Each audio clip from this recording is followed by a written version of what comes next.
이번에 삼성전자가 신용등급 전망이 떨어졌습니다. 이렇게 쉽게 볼 일이 아니죠. 삼성전자라고 하면은 우리나라에서 대표적인 기업이고, 그 대표적인 기업이 신용등급 전망이 떨어졌다.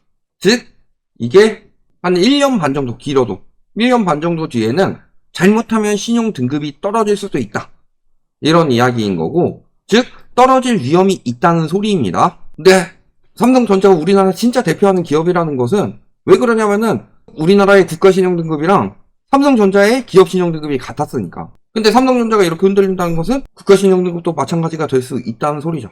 우리가 이런 부분도 걱정을 해봐야 되는 거고.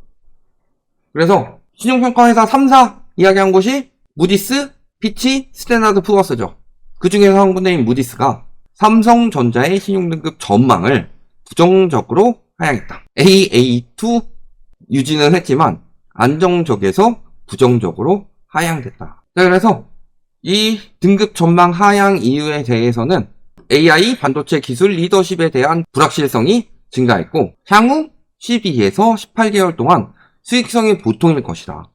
이 수익성을 13에서 14%로 회복하는 동시에 건전한 재무 상황을 유지한다면 다시 안정적이 되는 것이고, 만약에 그렇지 않다면은 등급이 떨어질 수도 있다, 이 이야기인 거죠. 다만 아직 등급을 떨어뜨릴 정도까지는 아니고 지켜보고 1년에서 1년 반 정도 지켜보고, 그럼에도 불구하고 문제가 계속될 것 같다, 그러면 떨어뜨리겠다, 이 이야기인 거죠. 그리고 요 문제점에 대해서 여러 가지 분석한 거 보면은 위기의 근인은 기술 리더십이 약해졌다. 그래서 D램 전문가라고 해도 10년 정도 기간 꾸준히 기술이 약화되었기 때문에 정상화가 어렵다.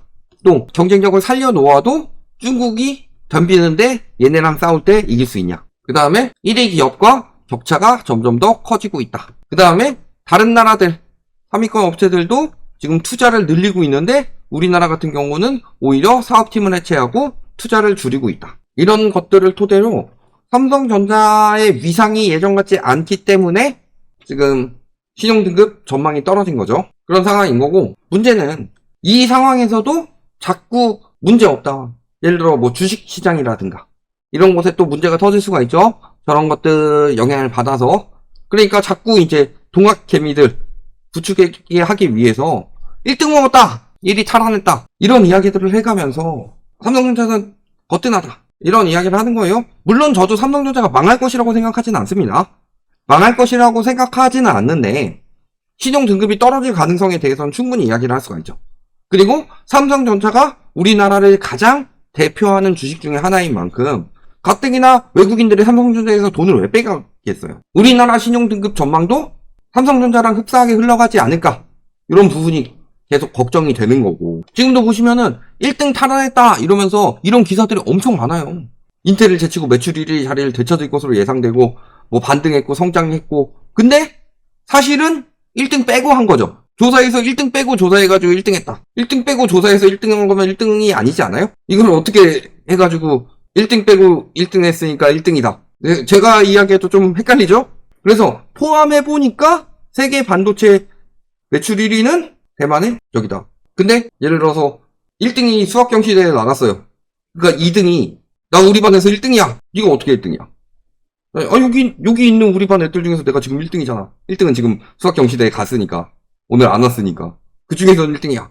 라고 이야기한다고 해서 2등이 1등이 되진 않죠. 그러니까 결국에는 1등 호소 기사였다, 이렇게 보시는 거죠. 그런 거고, 여기 실질적으로 보면은 2위 자리도 위태하다는 게 핵심이죠. 그래서 보면은 설비 투자 같은 경우도 반토막 내고 있고, 문제는 수주가 부진해지고 있고, 지금 같은 경우야 뭐 여러 가지 영향들이 있겠죠. 물론 환율적인 부분도 있고, 그 다음에 수요적인 부분에 대해서도 아까 말씀드렸지만 우리나라 같은 경우 환율이 워낙 출렁되기 때문에 그것에 따른 매출의 여파는 어느 정도 달라질 수가 있습니다.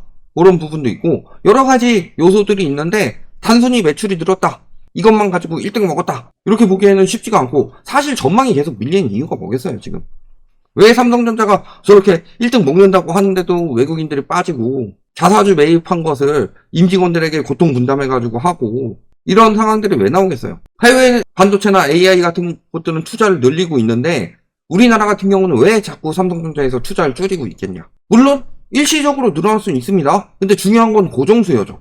계속 사줄 수 있는 고정수요가 있어야 해요. 그 고정수요를 본격적으로 보통 창출하는 게 어디다? 일반적으로 예를 들어서 중국의 화웨이가 성장할 수 있었던 이유는 뭐예요? 중국의 화웨이가 예전에 진짜로 막 초창기 나올 때부터 막 기술력이 어마어마했고 그랬어요? 근데 화웨이가 그럼에도 불구하고 급성장할 수 있었던 가장 큰 이유는 무엇이겠어요? 중국 정부가 뭐 밀어준 것도 있겠지만 핵심적으로는 중국의 압도적인 내수 시장이 있어서 그런 거죠. 거기 같은 경우야 뭐 삼성이나 아이폰 같은 거 쓰면은 좀 특이 취급도 받고 근데 대체가 안 되는 거에서 저가폰으로 대체가 처음에는 그렇게 시작해서 대체가 될 수 있고 뭐 이런 것들이 있었잖아요. 근데 우리나라 내수 시장 어때요? 외국에서 안 되더라도 국내에서 탄탄하게 받쳐주면 된다 사실. 그러면 버틸 수 있다. 그러면은 투자도 늘릴 수 있고 내수가 잘 돌아가게 되면은 직원도 더 뽑으면 그게 또 선순환으로 돌아가는 거죠. 근데 우리나라 내수는 아작이 났죠. 돈을 벌어도 쓸 돈이 없잖아요 다들. 그러니까 주가가 살아날 수가 없다. 제가 지금 이거로 5년치를 뽑아봤어요. 5년 전 수준까지 다시 원위치가 된 거예요. 아 살만하면 떨어지고 살만하면 떨어지고. 근데 문제는 제가 늘 말씀드리지만 삼성전자 망한다 라고 말씀드린 거 아닙니다. 삼성전자는 그래도 버틸 수 있을 여력이 있죠. 부자는 망해도 3대는 간다는데 지금 망하려면은 이병철 회장 때 망했어야지 3대 가가지고 다음 때 망하는 거죠. 망해도 3대는 간다는데 삼성같이 우리나라 최고 기업이 망하겠냐. 근데 문제는 삼성이 저렇게 된다. 그러면 우리나라 굴지의 대기업들 자체가 물론 SK는 요즘에 좀 잘 나가고 있지만 어떻게 삼성이 문제가 된다는데 아 삼성 다니는 사람만 위험할까요? 우리나라 메인이 뭐요? 그렇다고 해서 삼성이 계엄 때문에 망한 것도 아니고. 결국 중요한 것은 우리나라에 대해서 잘 알고 투자를 들어오는 사람들 같으면 모르겠죠. 외국인들도 그렇게 들어올 수가 있는 거고. 근데 외국인들이 삼전을 매도하기 시작했다 엄청나게. 그게 지금 작년 내내 있었던 일이죠. 그리고 우리나라에서 다른 건 몰라도 해외 나가가지고 우리나라 진짜 관련 없는 일반인들도 알고 있는 것들이 몇 개가 있잖아요. 그 중에 하나가 삼성 아니에요. 뭐 연예인 쪽 뭐 BTS라든가 뭐 이런 것들 말고 이제 남는 건 삼성밖에 없잖아요. 왜냐면 외국인들이 해도 삼성 제품 많이 사용하기 때문에. 근데 그런 것들에 대해서 타격을 입기 시작하면은 우리나라 같은 경우 지금 안 그래도 국가 신용등급 이야기가 나오고 있어요. 그 전에도 말씀을 드렸지만 이번에 정치적 리스크로 인해서 신용평가사 3사가 부정적인 영향에 대해서 경고를 했지만 그 전부터 저는 국가 신용등급이 위험해질 수 있다는 부분에 대해서 계속 말씀을 드렸습니다. 그 이유는 무엇 때문이다? 우리나라 기업들이 경쟁력을 잃고 있다. 그 경쟁력을 잃는 것은 내수가 맞춰주지 않기 때문이다.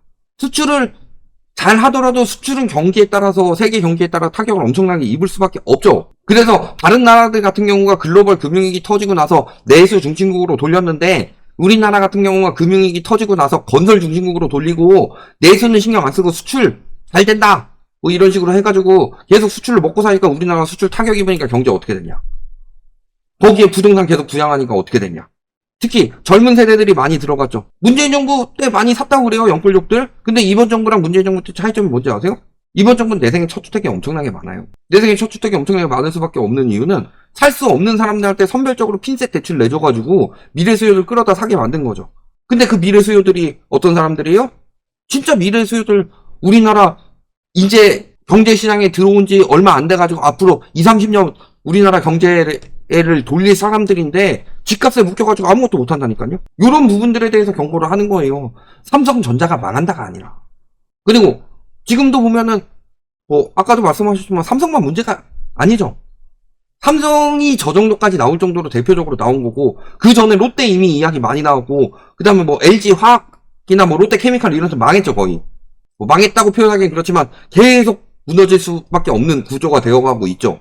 포항 쪽에 포스코 마찬가지죠. 이런 부분에 대해서 경고를 하는데 예를 들어서 저기 위험하다 싶었는데 예를 들어서 제가 막 학원을 해요? 근데 저기 공부 안 하는 꼴찌가 떨어져 나갔어. 쟤야 뭐 공부할 생각 없으니까 떨어져 나갔겠지. 이렇게 생각될 수 있겠지만 제일 공부 잘하는 애 무리가 떨어져 나갔어요. 걔네들이 아니면은 아 여기 있으니까 성적 안 오르는 것 같아. 이런 이야기가 나와.